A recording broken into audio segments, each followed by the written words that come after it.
Friends, तो welcome back to my YouTube channel. स्वागत है आप सभी का इस इंटरेस्टिंग वीडियो में, जहां पर हम पढ़ने वाले हैं टीआईआर यानी कि टोटल इंटरनल रिफ्लेक्शन, जो कि बहुत ही ज़्यादा इंटरेस्टिंग टॉपिक है। बिना किसी देरी के वीडियो शुरू करते हैं। फटाफट से हम इसको समझने वाले हैं। कोई कन्फ्यूज़न नहीं रहेगा। फिर भी कोई कन्फ्यूज़न बचता है तो आप कमेंट में पूछ सकते हैं। टीआईआर का मतलब होता क्या है? हमें पता है कि जब भी लाइटें डेंसर मीडियम से रियर में जाती है, ये हमारा डेंसर मीडियम और ये हमारा रियर मीडियम है। तो जब भी लाइट रे डेंसर मीडियम से रियर में जाएगी तो हमें पता है कि वो बेंड हो जाएगी कहाँ? Away from the normal. ये हमारी इंसिडेंट लाइट रे है।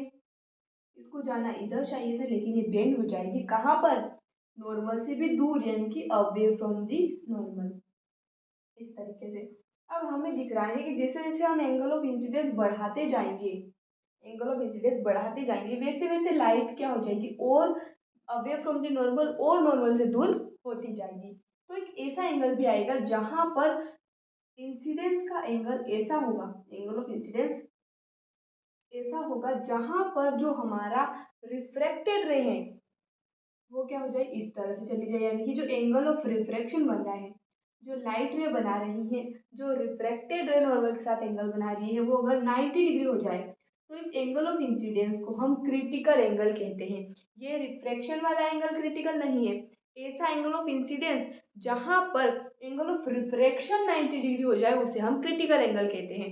अब यहाँ पर क्रिटिकल एंगल हमें क्यों पढ़ना है? क्योंकि क्रिटिकल एंगल से अगर हम ज़्यादा एंगल बढ़ाते हैं तो हमारी लाइट रिफ्रैक्ट होने की बजाय रिफ्लेक्ट हो जाएगी, यानी कि रिफ्लेक्ट होना मतलब कि उसी मीडियम में वापस लौट जाएगी।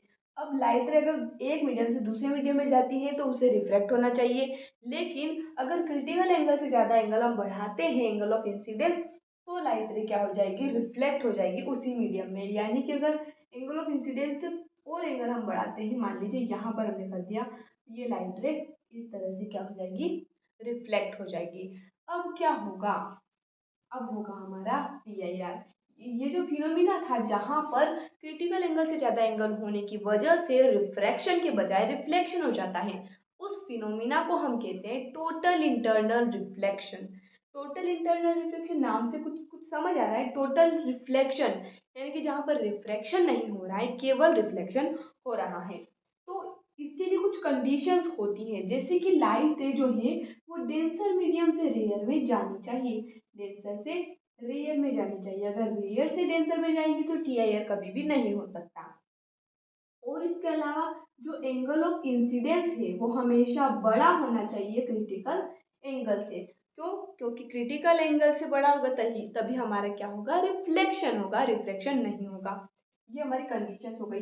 इसके रियल लाइफ एग्जांपल की अगर हम बात करें तो सबसे पहला जो आपको यहाँ पर दिख रहा है, जिसे हम मिराज कहते हैं, जो हमने देखा है, मैंने तो देखा है, बहुत बार देखा है, गर्मियों में जब भी हम कहीं जा रहे होते हैं, रोड पर अगर हम देखते हैं तो हमें नीचे कहीं दूर, अगर बहुत लंबी सड़क है, कहीं दूर तक हमें दिख रहा है तो वहाँ पर नीचे हमें ऐसा दिखता है जैसे वहाँ पर पानी भरा हुआ है, लेकिन वहाँ पर एक्चुअली में पानी होता नहीं है। जब हम आगे जाते हैं तो पानी गायब। इसका मतलब क्या? वहाँ पर पानी था नहीं। वो एक, क्या एक वर्ड होता है वो, इल्यूजन। वो एक इल्यूजन है गाइस। और ये इल्यूजन बना कैसे?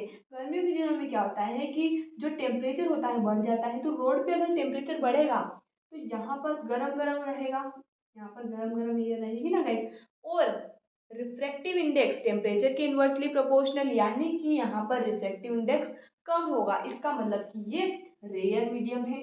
और जो ऊपर की हवा होती है ठंडी होती है, यानी कि यहाँ पर डेंसर मीडियम है। और रोड के आसपास कुछ ऑब्जेक्ट होते ही हैं, सामने कुछ ऑब्जेक्ट होते ही है, ट्रीज, पोल्स वगैरह। तो यहाँ पर जब हमने पेड़ को देखा, यानी कि नीचे देखा, तो क्या हुआ? ये जो ट्री था, इससे जो लाइट रेज निकल रही है, इसकी जो इमेज बनेगी वो कैसे बनेगी? डेंसर मीडियम से रेयर मीडियम में लाइट जाएगी। तो ये देखिए आप, ये डेंसर मीडियम में रेयर में जा रही है तो इस तरह से रिफ्लेक्ट होती जा रही है। और ये कौन सा रिफ्लेक्शन है? टोटल इंटरनल रिफ्लेक्शन है। तो इस तरह से यहाँ पर हमें इमेज दिखेगी, जो हमारी आंखों तक लाइट जाएगी तो हमें यहाँ पर इमेज दिख रही है इसकी, लेकिन हमें ऐसा लग रहा है कि यहाँ पर पानी भरा हुआ है, जो कि होता नहीं है। तो ऐसा क्यों होता है? टोटल इंटरनल रिफ्लेक्शन की वजह से। सेकेंड आती है, फर्स्ट हमारा हमने एग्जांपल पढ़ लिया मिराज। सेकेंड आता है ऑप्टिकल फाइबर्स। ऑप्टिकल फाइबर्स क्या होते हैं? वायर्स होते हैं डेटा ट्रांसमिशन के लिए, लाइट के थ्रू डेटा ट्रांसमिशन होता है इस तरह से। इनमें क्या होता है कि हमारी लाइट रे है, हमने इसको क्रिटिकल एंगल से ज़्यादा एंगल पर इंसिडेंट करवाया लाइट रे को, तो टीआईआर होगा। टीआईआर होता चला जाएगा और सिग्नल सिग्नल ट्रांसमिट होता जाएगा। और सोच ही सकते कितना फास्ट होगा, स्पीड ऑफ लाइट से सिग्नल ट्रांसमिट होगा। तो ये हमारे क्या होगा, ऑप्टिकल फाइबर में भी टीआईआर का यूज होता है कि टीआईआर होता है। इसके अलावा प्रिज्म में होता है। प्रिज्म में कैसे होता है, जैसे कि ये हमारा कोई प्रिज्म है जहां पर ये एंगल 90 और ये दोनों एंगल 45 डिग्री के हैं। अब जब हमारी लाइट रे आई, अब ये हमारा नॉर्मल है, ये जो इंसिडेंट रे है इसका जो एंगल ऑफ इंसिडेंस है वो क्रिटिकल एंगल से ज़्यादा है। इसका मतलब क्या हो जाएगा, रिफ्लेक्शन हो जाएगा। ठीक है, हमारी लाइट जाएगी तो वापस रिफ्लेक्शन हो जाएगा। इस तरह से हमारी क्या हो जाएगी कि यहाँ पर टोटल इंटरनल रिफ्लेक्शन हो जाएगा। क्यों, क्योंकि देखिए आप, लाइट ये डेंसर मीडियम है, अंदर बाहर रेयर है, डेंसर से रेयर में लाइट जाना चाहती है, लेकिन एंगल ऑफ इंसिडेंस जो है वो क्रिटिकल एंगल से ज़्यादा है, तो रिफ्रैक्शन की बजाय रिफ्लेक्शन हो जाता है।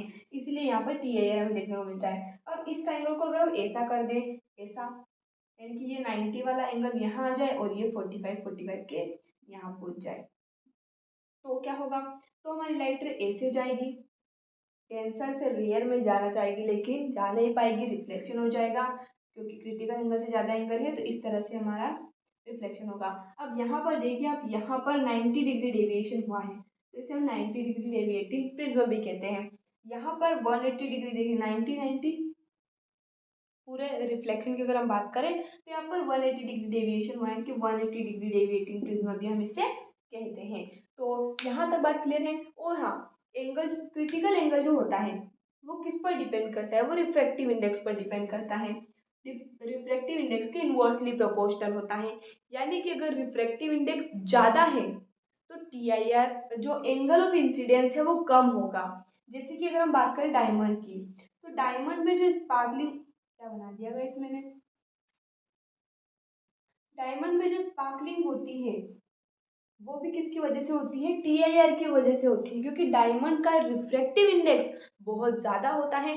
रिफ्रैक्टिव इंडेक्स ज़्यादा है, इसका मतलब एंगल, क्रिटिकल एंगल कम है, और क्रिटिकल एंगल कम होना मतलब टीआईआर के चांसेस बढ़ जाते हैं। थोड़ा सुनने में कंफ्यूजन लग रहा होगा, क्रिटिकल एंगल कम टीआईआर ज़्यादा, कैसे, चलिए समझते हैं। ये हमारा दो केस हम यहाँ पर ले लेते हैं, एक में क्रिटिकल एंगल ज़्यादा और एक में कम होगा।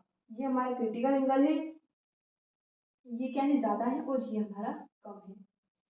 ठीक है, जहाँ ये हमारा क्रिटिकल एंगल है, जहाँ पर क्रिटिकल एंगल मतलब जहाँ पर angle of reflection refraction 90 degree हो जाता है। अब यहाँ पर क्रिटिकल एंगल ज़्यादा है, इसका मतलब कि क्रिटिकल एंगल से अगर हम यहाँ तक की बात करें तो केवल इतना सा एंगल बचा है जिसमें टीआईआर हो सकता है।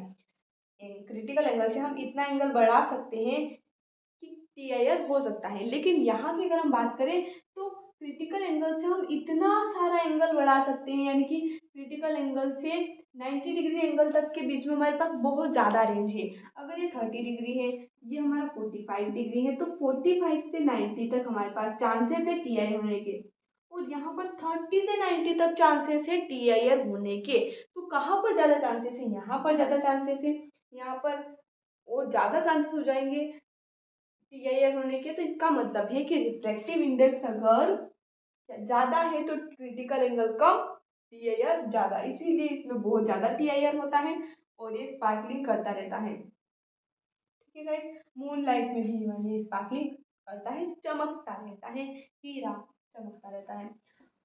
और साथ ही जो रिफ्रैक्टिव इंडेक्स होता है वो टेम्परेचर के इन्वर्सली प्रोपोर्शनल होता है। अगर टेम्परेचर बढ़ाओगे तो रिफ्रैक्टिव इंडेक्स कम होगा, तो म्यू जो हो गया वो टेम्परेचर के भी इन्वर्सली प्रोपोर्शनल हो जाएगा कि टेम्परेचर ज़्यादा, क्रिटिकल एंगल ज़्यादा, टीआईआर के चांसेस कम। तो यहाँ तक हमने जान लिया।